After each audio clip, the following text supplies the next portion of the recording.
BSF জোৱানজনক salute গাঁওবাসীৰ কিয়নো গাঁওখনৰ যুৱক যুৱতীয়ে এতিয়া আৰু পিছ পৰি নাথাকে তেওঁলোকৰ সপোন এতিয়া কেৱল সপোন হৈ নাথাকে BSFৰ পৰা অৱসৰ গ্ৰহণ কৰি যুৱক যুৱতীৰ সপোনক বাস্তৱ ৰূপ দিলে উপেন চন্দ্ৰনাথে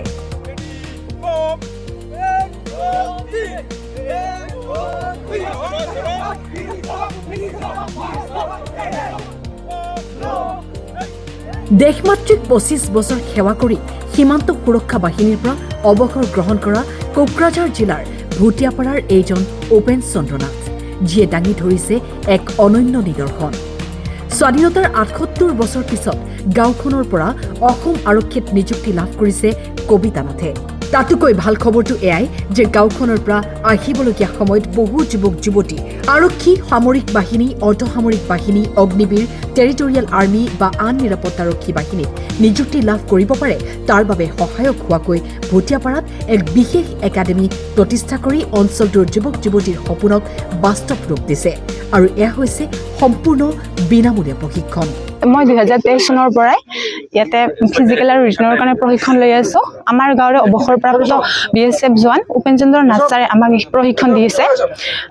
আমাৰ গাঁৱৰ মই প্ৰথম গৰাকী ছোৱালী যি নেকি অসম পুলিচত নিযুক্তি লাভ কৰিব পাৰিছো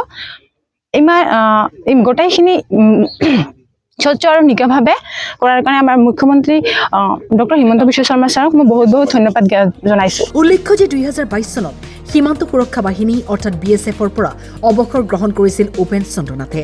চাকৰিৰ পৰা অৱসৰ গ্ৰহণ কৰি পুনৰ গাঁৱলৈ ঘূৰি আহি গাঁৱৰ যুৱক যুৱতীক সঠিক পথলৈ আগুৱাই নিয়াৰ বাবে সংকল্পবদ্ধ হৈছিল কোকৰাঝাৰ জিলাৰ ভুটিয়াপাৰা গাঁৱৰ অৱসৰপ্ৰাপ্ত BSF জোৱান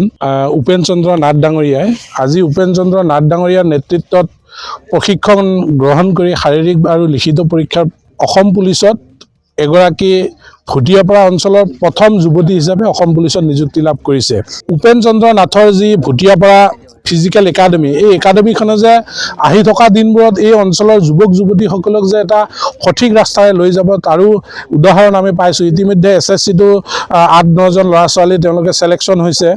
আৰু ইতিমধ্যে অগ্নিবীৰত তেওঁলোকে চাকৰিত যোগদান কৰিছে সম্পূৰ্ণ বিনামূলীয়াভাৱে প্ৰশিক্ষণ আগবঢ়োৱা অৱসৰপ্ৰাপ্ত BSF জোৱান উপেন চন্দ্ৰনাথলৈ গাঁওবাসীয়ে চেলিউট জনাইছে তেওঁৰ এই পদক্ষেপক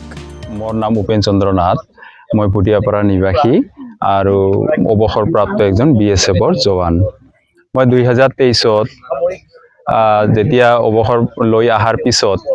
আমাৰ গাঁৱতে এটা সৰুকৈ এটা অনুষ্ঠান আৰম্ভ কৰিছিলোঁ ভুটিয়াপাৰা ফিজিকেল একাডেমি বুলি ছেপ্টেম্বৰ 2023 1 ছেপ্টেম্বৰ 2023ৰ পৰা আৰম্ভ কৰিছিলোঁ তাৰ পিছৰ পৰাই মই ল'ৰা ছোৱালীকেইটাক মানে শাৰীৰিক আৰু লিখিত পৰীক্ষাৰ প্ৰশিক্ষণ দি আহিছোঁ তো তাৰ পৰা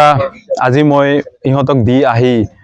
যিখিনি ফলাফল পালোঁ ভালে ফলাফল পাইছোঁ বহুখিনি ইহঁতে আগুৱাই যাব পাৰিছে ল'ৰা ছোৱালীকেইটা তো ইয়াৰ পৰা প্ৰথমতে এজন 2023ত অগ্নিবীৰত চিলেকশ্যন হৈছিল আমাৰ খলিন্দৰ নাথ বুলি আমাৰ গাঁৱৰে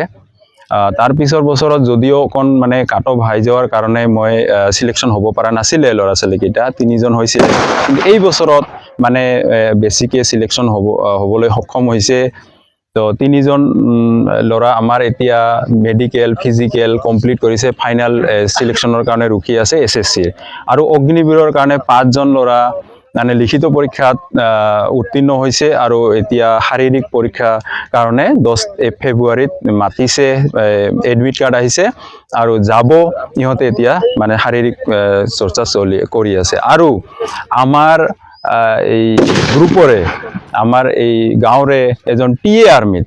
আৰ্মিত ভৰ্তি পোৱাটো বহুতেই ডাঙৰ কথা তাত শাৰীৰিক মানে যিটো কিবা হয় টেষ্ট হয় বহুত টাফ হয় তাতো এজন ল'ৰা মানে পাবলৈ সক্ষম হৈছে তো ইয়াৰো লিখিত পৰীক্ষা বাকী আছে তো মই ভাবোঁ যিকেইটা ল'ৰা বাকী আছে আৰু মানে চূড়ান্ত মানে কিবাত আহি পাইছে সিহঁতে গোটেইকেইটা চিলেকশ্যন হ'ব আৰু আজি এজন আমাৰ কেণ্ডিডেট আমাৰ গ্ৰুপৰে কেণ্ডিডেট মিছ কবিতা নাথ অসম পুলিচত চিলেকশ্যন হয় ফাইনেল চিলেকশ্যন হয় অহাকালি জইন কৰিবলৈ গৈ আছে তো তাৰ ভৱিষ্যত মানে উজ্জ্বল ভৱিষ্যত কামনা কৰিছোঁ কাৰণ আমাৰ গাঁওখনত স্বাধীনতা সংগ্ৰামৰ পিছৰ পৰাই কোনো ধৰণৰ এজন মানে আৰক্ষী জোৱান নাছিলে তো ইমান দিন পিছতো আৰক্ষী জোৱান নাথাকাৰ পিছত মানে যিজন ছোৱালীক মই মানে প্ৰশিক্ষণ দি পেলাই আজি এজন পুলিচ কিবা জৱান হিচাপে মানে অসম চৰকাৰ বা ভাৰত চৰকাৰক মানে মই মানে অৰ্পণ কৰিব পাৰিছোঁ। তাৰ কাৰণে মই বহুত গৌৰৱ অনুভৱ কৰিছোঁ। আৰু তো তাইৰো মানে কিবাটো জীৱনটো কিবা হওক উজ্জ্বল হওক তাৰে কামনা কৰিছোঁ। কোকৰাঝাৰৰ পৰা ধনঞ্জয় নাথৰ ৰিপৰ্ট, টাইম 8।